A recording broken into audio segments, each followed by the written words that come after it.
NALSAR university vice chancellor Krishna Deva Rao గారిని అభినందిస్తున్నాను. అది అభినందిస్తూ ఈరోజు టాపిక్లోకి వెళ్తాను. ఈ ప్రధానమైనటువంటి టాపిక్ ఏమిటంటే పార్టీ మార్పిడులు చట్టం ఏం చెబుతుంది. ఈరోజు ఒక పార్టీలో ఉన్న వ్యక్తి మరో పార్టీలోకి మారిపోయి ఆ ప్రభుత్వాన్ని అస్థిరపరుస్తున్నటువంటి సంఘటనలు మనకు కోకొల్లలుగా ఈరోజు మన దేశంలో కనిపిస్తున్నాయి. ఈ పరిస్థితిని అధిగమించడానికి ఒక చట్టాన్ని తీసుకొచ్చారు. ఆ చట్టమే రాజ్యాంగంలోని 10వ షెడ్యూల్లో పుట్టి చట్టం. దానికి పార్టీ మార్పిడులను నిరోధించే చట్టం, యాంటీ డిఫెక్షన్ లా అనేటువంటి చట్టాన్ని తీసుకొచ్చారు. ఈ చట్టం తీసుకురావడానికి ప్రధానమైనటువంటి కారణం ఏమిటంటే 1967లో ఆయారాం అనే ఒక ఎమ్మెల్యే, హర్యానాకు చెందినటువంటి ఎమ్మెల్యే ఒకే రోజు మూడు పార్టీలు మారినాడు. ఆ 3 పార్టీలు మారినటువంటి సంఘటన చూసి అప్పటి నుంచే దీనికి ఒక అడ్డుగడ్డ వేయాలి అని చెప్పేసి అనుకొని ఒక చట్టాన్ని తీసుకురావాలని చెప్పేసి ప్రభుత్వం అనుకుంది. అనుకొని ఈ పార్టీ మార్పిడుల నిరోధక చట్టాన్ని తీసుకొచ్చారు. 1985లో రాజ్యాంగంలో 10వ షెడ్యూల్ లోపట ఈ చట్టాన్ని పొందుపరిచారు. దీన్ని యాంటీ డిఫెక్షన్ లా అని అంటున్నాము. ఈ యాంటీ డిఫెక్షన్ లా ప్రకారంగా అంటే ఎవరైతే పార్టీని మారుతారో వాళ్ళకి ఒక రకంగా అనర్హత వేటు వేయడానికి వీలు కల్పించే రకంగా ఈ చట్టాన్ని తయారు చేశారు. ఈ అనర్హత అనేటువంటిది ఎప్పుడు వస్తుంది అంటే 3 రకాలైనటువంటి సందర్భాల లోపల వస్తుంది. ఒక వ్యక్తి పార్టీ నుంచి వైదొలిగినప్పుడు అనర్హత వేటు వేయడానికి అవకాశం ఉంటుంది.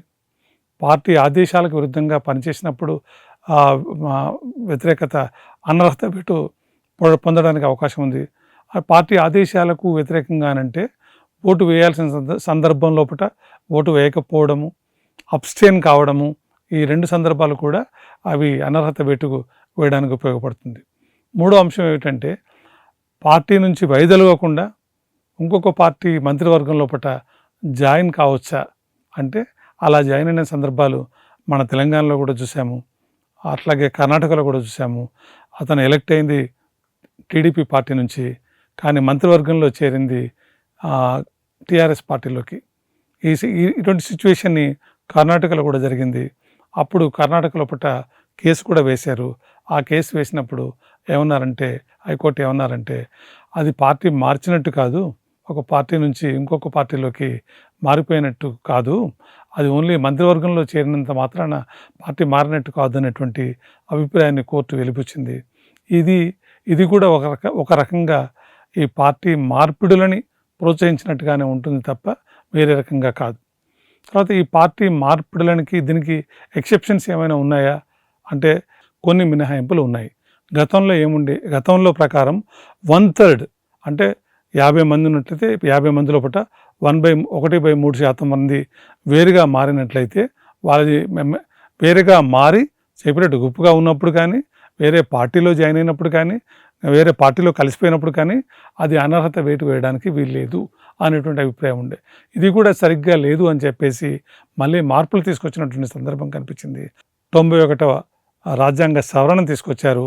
అది 2003వ సంవత్సరం లోపల జరిగింది.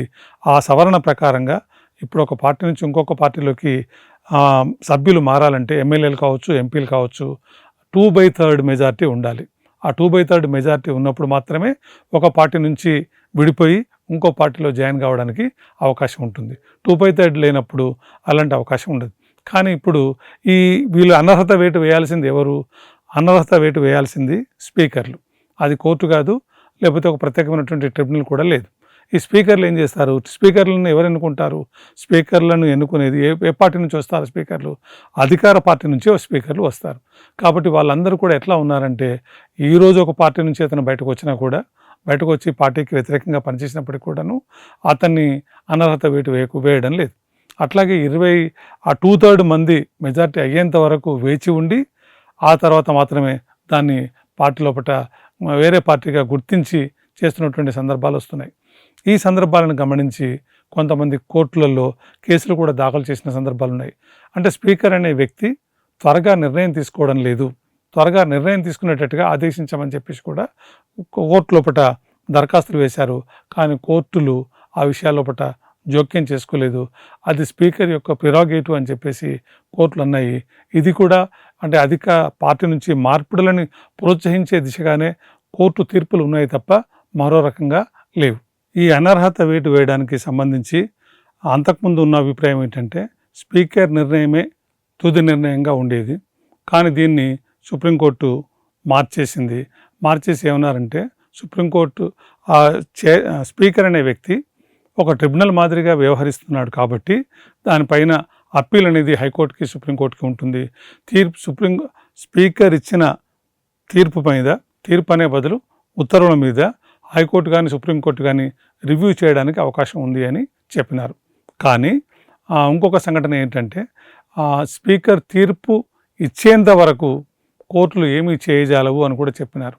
దానివల్ల ఏమైపోతుంది అనంటే స్పీకర్లు చాలా సమయం తీసుకొని తీర్పులు ప్రకటించకుండా అనర్హత వేటు వేయకుండా జాప్యం చేసి అధికార పార్టీకి అనుకూలంగా మాట్లాడుతున్న సందర్భాలు ప్రవర్తిస్తున్నటువంటి సందర్భాలు మనం కోకొల్లలుగా కనిపిస్తున్నాయి.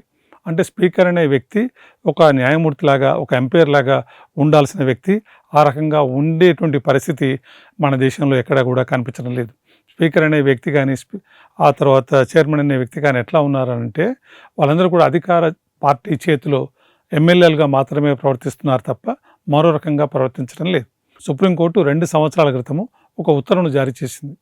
ఈ స్పీకర్ అనే వ్యక్తిని ఎమ్మెల్యేస్ నుంచి కాకుండా లేదా ఎంపీస్ నుంచి కాకుండా ఒక ఇండిపెండెంట్ వ్యక్తిని నియమిస్తే ఈ పరిస్థితిని అధిగమించవచ్చు అని అన్నారు. కానీ దానికి రాజ్యాంగ సవరణ కావాలి. ఆ తర్వాత మొత్తం కూడా పార్లమెంట్లో సభ్యులందరూ కూడా ఒప్పుకోవాలి. ఆ రాజ్యాంగ సవరణ జరగాలి. అలాంటి పరిస్థితి రావాలి. దానికి ఏ రాజకీయ పార్టీ కూడా సిద్ధంగా ఉందని నేను అనుకోవడం లేదు.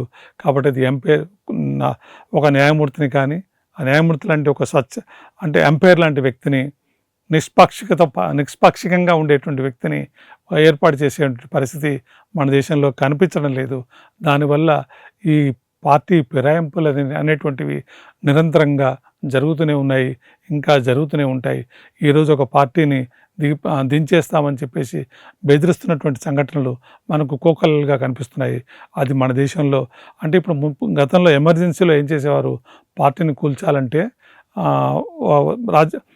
రాష్ట్రపతి పరిపాలన పెట్టేటువంటి సందర్భాలు ఉండేది, లేదా రాష్ట్రపతి ద్వారా అసెంబ్లీని రద్దు చేసే పరిస్థితులు ఉండేది. ఇప్పుడు అలాంటివి ఏమీ చేయకుండా పార్టీల నుంచి లాక్కొని వాళ్ళని మార్పించేసి దానికి చట్టబద్ధత కల్పించేసి కొత్త పార్టీలని వచ్చేస్తున్నాయి. దీనివల్ల ఏమవుతుందంటే ప్రజాస్వామ్య మనుగడకే ఒక నష్టం వాటిల్లుతుంది. ప్రజాస్వామ్యం మీద ఎవరికి కూడా మంచి అభిప్రాయం లేకుండా పోయేటువంటి పరిస్థితి ఏర్పడుతుంది. ఈ పరిస్థితులని దాటాలంటే ఏం చేయాల్సి ఉంటుంది? అనర్హత వేటు గురించి ఒక వ్యక్తి గురించి ఒక దరఖాస్తు వచ్చినప్పుడు ఆ దరఖాస్తుని ఎంతకాలం లోపల పరిష్కరించాలి అనేటువంటి దానికి ఒక నియమబద్ధత లేదు, ఒక నియమం లేదు. ఆ నియమం లేకపోవడం వల్ల స్పీకర్లు కానీ వీళ్ళందరూ కూడా చాలా సమయం తీసుకొని అధికార పార్టీకి అనుకూలంగా వ్యవహరిస్తున్నారు. దీన్ని ఈ విషయము సుప్రీంకోర్టు దృష్టికి వెళ్ళింది. సుప్రీంకోర్టు ఏమన్నారంటే 3 మాసాల లోపల ఒక వ్యక్తి పైన పార్టీ మార్పిడి కింద చర్యలు తీసుకోవచ్చా లేదా అనే విషయం తీసుకోవడానికి 3 నెలల లోపల చర్యలు స్పీకర్ తన నిర్ణయాన్ని ప్రకటించాల్సి ఉంటుంది అని చెప్పినారు. ఎక్సెప్షనల్ సర్కమ్స్టాన్స్లో కొన్ని తప్పని పరిస్థితుల్లో మాత్రమే ఆ నిర్ణయానికి వ్యతిరేకంగా ఆ నిర్ణయాన్ని 3 నెలలకు మించి తీసుకోవచ్చు. కానీ మిగతా విషయాల లోపల 3 నెలల్లోనే నిర్ణయం ప్రకటించాల్సి ఉంటుందని సుప్రీంకోర్టు ఒక తీర్పు లోపల స్పష్టం చేసింది. కానీ ఈ తీర్పుని ఎంతమంది స్పీకర్లు పాటిస్తున్నారు అన్నది ఒక ప్రశ్న. 2/3 సభ్యులు వేరే పార్టీ నుంచి తమ పార్టీ నుంచి విడిపోయి వేరే పార్టీలో కలవడానికి అవకాశం ఉంది ఇప్పుడున్నటువంటి చట్ట ప్రకారంగా. అది న్యాయబద్ధమే, చట్టబద్ధమే. అయితే దీన్ని కూడా తొలగించాల్సినటువంటి అవసరం ఉంది. దీన్ని ఆధారం చేసుకొని హార్స్ ట్రేడింగ్ అనేటువంటిది నిరంతరాయంగా జరుగుతూనే ఉంది. దీన్ని కూడా చట్టం నుంచి తొలగిస్తే తప్ప ఈ పార్టీ మార్పిడులని నిరోధించడానికి అవకాశం లేదు. కాబట్టి ఈ విషయంలో లెజిస్లేటర్స్, పార్లమెంటు దృష్టిని సారించాల్సినటువంటి అవసరం ఉంది. ఈ పార్టీ మార్పిడులని నిరోధించాలంటే ఏం చేయాలి? పార్టీ మార్పిడులను నిరోధించాలంటే ఈ అధికారాన్ని స్పీకర్ నుంచి తొలగించేసి ఒక స్వచ్ఛందమైనటువంటి సంస్థకి అందించాల్సినటువంటి అవసరం ఉంది. అంటే స్వచ్ఛందమైనటువంటి సంస్థ అంటే ఎవరు అంటే ఇండిపెండెంట్గా ఉండేటువంటి సంస్థ. అదొక న్యాయమూర్తి కావచ్చు, లేదా ఎలక్షన్ కమిషన్ కావచ్చు, ఇంకా ఇలాంటి సంస్థలు ఏదైనా ఉన్నట్లయితే ఆ సంస్థలకి ఆ వ్యక్తులకి పంపించేసి ఈ అనర్హత వేటు అనేటువంటిది ఈ వ్యక్తి పైన వేయొచ్చా వేయకూడదా అనే విషయాన్ని పరిశీలించమని చెప్పాలి. ఇది మొదటి అంశం. రెండో అంశము, ఇది ఎవరు చేసినా కూడా ఈ నిర్ణయాన్ని సంబంధించి టైం ఫ్రేమ్ అనేది ఉండాలి, ఒక కాలం అనేది ఉండాలి.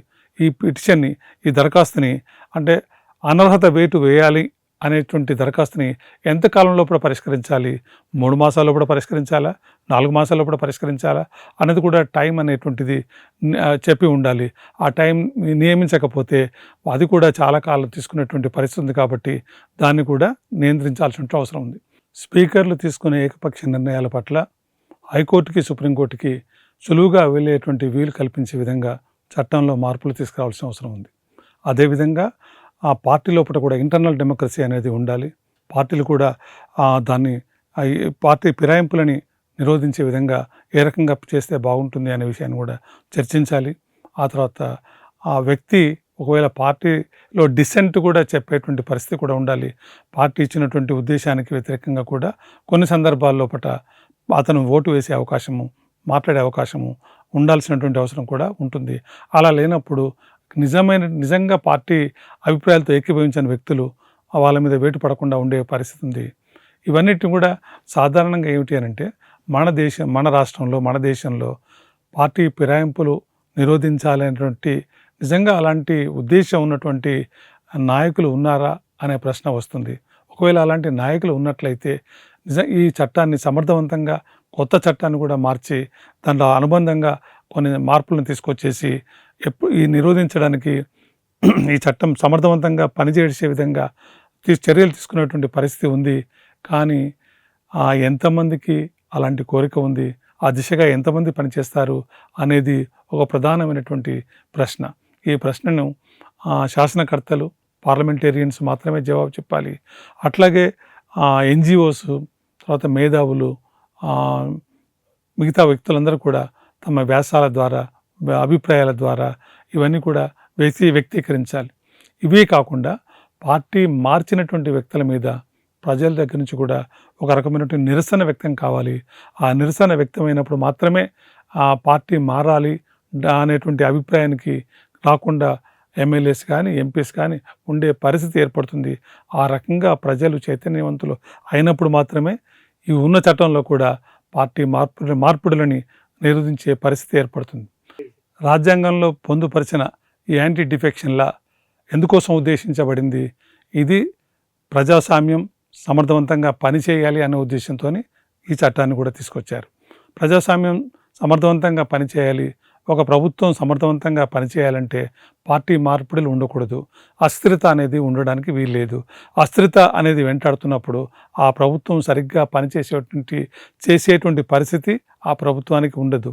కాబట్టి ఈ చట్టం అమలు సమర్థవంతంగా అమలు చేయాల్సినటువంటి పరిస్థితి పాలకుల మీద ఉంది, ప్రజల మీద కూడా ఉంది. ప్రపంచంలో మనది పెద్ద ప్రజాస్వామిక దేశం.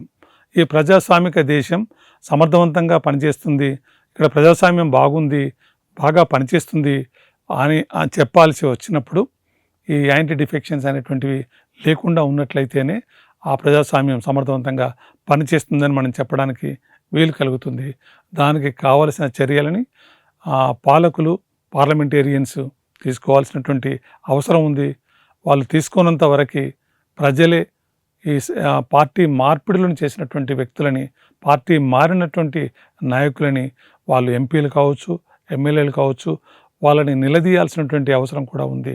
ఆ దిశగా ప్రజలు చైతన్యవంతులు కావాలని, అయితే తప్ప ఇది సమర్థవంతంగా అమలు జరగదు.